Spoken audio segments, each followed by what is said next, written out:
이광수 닮은 얘도 아니고 토이스토리 감자 같은 놈도 아닌 넥스트 바란이 될 선수, 맨유의 새로운 15번 레니 요로입니다.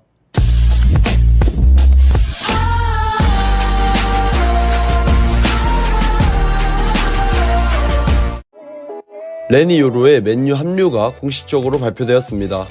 이적료는 기자들마다 이야기가 상이한데 한화 약 800억 정도에서 거래된 것으로 보이며 요로의 계약 기간은 2029년까지 1년 연장 옵션도 포함되어 있습니다. 요로 이적과 관련된 자세한 사항은 이전 영상을 보고 오시는 것을 추천드립니다. 마이누와 동갑내기 친구인 레니 요로.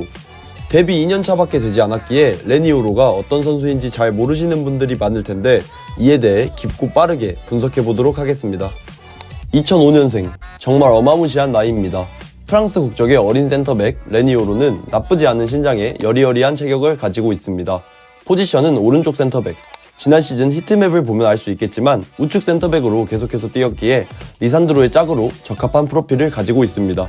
리산마 파트너로 적합한 이유는 그의 플레이 스타일과도 연관되어 있습니다. 요로는 볼 전진, 볼 운반, 전진 패스, 롱 패스 해당 툴을 어느 정도는 보유하고 있긴 하지만 나이가 나이인지라 해당 측면에서 조금은 아쉬운 모습을 보여주며 레니 요로가 선호하는 스타일은 반다이크와 같이 뒤로 물러서는 유형의 수비수입니다. 상대 공격에 대한 위협을 저지하고 뒤로 물러선 후 요로의 수비 파트너가 경기장 더 높은 곳에서 교전하고 앞쪽에서 플레이할 수 있도록 도와주죠. 이러한 스타일은 속도가 괜찮고 커버 범위가 넓으며 키에 비해 호리호리한 체형 덕에 뒤돌아서는 역동작이 거의 없는 레니 요로에게는 제격인 스타일입니다. 다음은 타 센터백과 비교한 레니 요로의 23-24 시즌 90분당 수비 스탯입니다. 해당 통계를 보면 수비 관련 스탯이 조금 아쉽다고 보실 수도 있는데 하지만 요로의 강점은 수비력입니다. 맹가십이 미친놈은 뭔 얘기를 하는 거냐 라고 생각하실 수도 있지만 지난 시즌 요로의 소속팀 릴의 감독 폰세카는 강도 높은 압박과 점유율 축구를 구사했고 전방에서 볼을 돌리는 전술상 타 팀의 센터백들에 비해 수비를 할 상황 자체가 적었던 것입니다. 단편적인 수비 참여량, 횟수에서 타 센터백들에 비해 수치가 낮은 이유이며 같은 리그 내 PSG의 센터백들이 수비 행동 횟수 지표 또한 낮은 게 그 예시입니다. 마른 편인데도 공중볼 경합, 볼 경합 등에서 괜찮은 모습을 보여줍니다. 헤딩 또한 점프력이 좋기도 해서 어느 정도 잘 따내는 편입니다. 태클 성공, 경합 성공률을 보시면 좋은 통계를 보유하고 있는 것을 볼 수 있고 플레이 스타일을 보시면 아시겠지만 긴 다리를 이용하여 공만 빼내는 수비는 정말 일품입니다. 가장 인상 깊었던 점은 태클 타이밍인데 타이밍을 맞춰서 공을 빼내는 리스크 있는 태클을 선호하며 심지어 높은 성공률을 보유하고 있습니다. 특히 이번 맨유 프리시즌 경기를 잠깐 살펴보자면 정확한 타이밍에 도전적인 슬라이딩 태클을 완벽하게 해내는 모습은 어린 나이임에도 태클에 대한 이해도 자체가 높다는 점을 알 수 있습니다. 개인적인 생각으로 요로는 육각형에 가까운 선수라고 평가하는데 정말 굳이 꼽은 단점으로는 공격적인 측면에서 레니 요로가 살짝은 아쉬운 모습이 있다는 것입니다. 앞서 말했던 볼 전진, 볼 운반, 전진 패스, 롱 패스가 그 예시이죠. 타 센터백과 비교한 레니 요로의 23-24 시즌 90분당 패스 스탯입니다. 패스 성공률은 꽤 높은 편에 속하지만 롱 패스나 공격적인 패스는 성공률을 떠나 시도 자체를 자제하는 보수적인 플레이를 하는 것을 알 수 있습니다.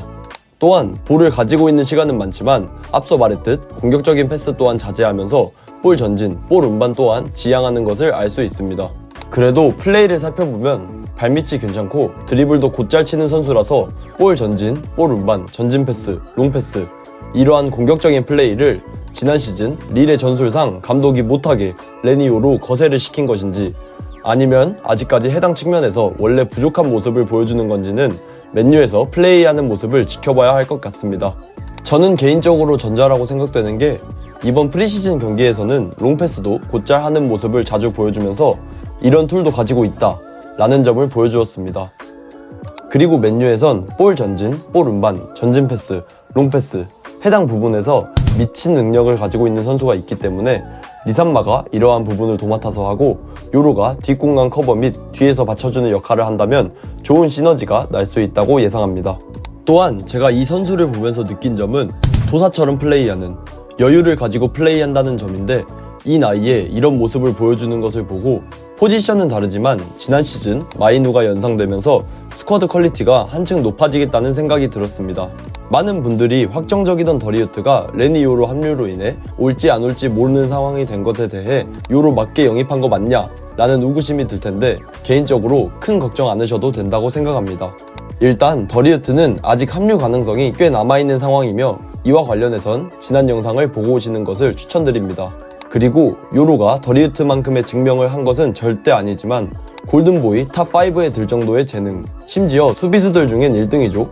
또한 이 나이에 지난 시즌 리그왕 베스트 11에 들 정도의 퍼포먼스, 괜찮은 툴과 좋은 잠재성, 많은 것이 함축되어 있는 영입이기에 보드진이 또 큰 거 한 건 해줬다고 생각합니다.